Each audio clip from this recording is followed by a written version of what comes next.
Dalam perjalanan dari Beijing ke Shanghai, beberapa tahun yang lalu kami menggunakan kereta cepat. Jarak sekitar 1450 kilometeran ditempuh dengan kira-kira 4 jam 15 menit. Jarak tersebut adalah hampir sama dengan jarak Cilegon, Banyuwangi. Dalam perjalanan 1400 kilometeran tersebut, kereta cepat melewati banyak jurang, tebing, dan bangunan penunjang rel kereta cepat itu sangat mengagumkan engineering teknologi Tiongkoknya. Kita ketahui membangun rel tersebut biayanya $29 juta per kilometernya.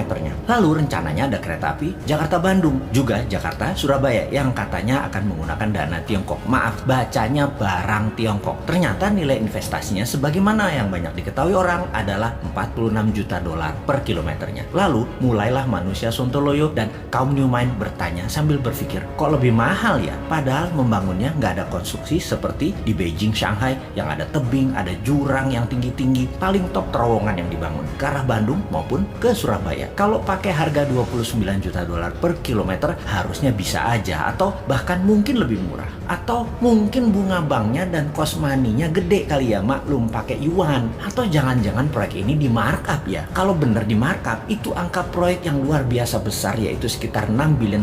Jangan-jangan dengan hanya $4 billion jadi nih barang. Lalu cuan lebihannya yang $2 billion dibelah dua. Kita asumsikan, satu buat pihak Tiongkok, satu buat pihak lokal Indonesia yang rekeningnya di luar negeri. Misalnya nih lo ya, bukan nuduh, cuman ngayal dan cuman nanya, abis beda banget harga per kilometernya dengan medan lapangan yang tidak seajaib Beijing, Shanghai. Kembali ke cuan lebihan $1 billion atau 15 triliunan itu bisa lo buat pejabatnya memiliki jabatan abadi di pemerintahan. Ini baru rel dan kereta apinya, belum proyek lain seperti smelter, jalan tol.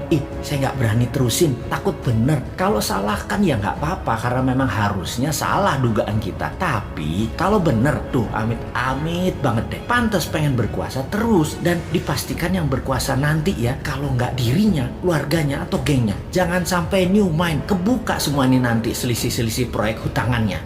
Begini sahabat, kita akan protes atau bunyi nggak sekarang? Jawabannya nggak usah bunyi, biarin aja barang itu jadi. Nilainya mau di markup kek, mau dibagi-bagi lebihannya kek, mau nipu data keuangannya kek, pokoknya bagaimanapun harus jadi tuh barang. Di tahun New Mind nanti berkuasa, kita kan nanti ditagih Tiongkok cicilannya. Maka kita nggak akan bayar dengan satu kalimat, kita nggak mau bayar, lu tagih aja pejabat yang pesen dulu. Kalau lu nggak bisa tagih, angkut balik tuh barang-barang. Atau bagaimana kalau kita audit bareng, the real price kita bayarkan, yang lebihan kita cari siapa yang ngantongin. Kayaknya hal ini akan ada skandal besar-besaran dan akan pasti terbuka banyak rahasia kaya cepat bermitra dengan Tiongkok, dan pastinya orang yang di Tiongkok ketahuan main sama partainya, Partai Komunis Tiongkok, dihukum mati itu orang. Di Indonesia bagaimana nantinya kalau aib ini benar-benar ada dan ketahuan? Ingat kan, kalau New Mind berkuasa nanti, korupsi di atas 100 miliar dihukum mati, juga plus keluarganya yang namanya ada di kartu keluarga selama 10 tahun tidak boleh menggunakan sarana negara seperti rumah sakit publik, transportasi publik, sekolah publik, bolehnya pakai milik swasta yang pastinya lebih mahal. Sementara kalau negara kan gratis. Nanti ya kalau New Mind, keluarga pasti menderita, koruptor dihukum mati. Itu bener kalau markupnya segitu, dan bener ada kasus korupsi, pasti dieksekusi sama New Mind nantinya. Jadi doakan ya sahabat, tidak ada korupsi di proyek-proyek yang unsur Tiongkoknya ada, dan pastikan ini penting, New Mind tidak berkuasa agar tidak ada koruptor dihukum mati dan keluarganya koruptor bisa memamerkan kemewahan di sosial media mereka sebagaimana saat ini.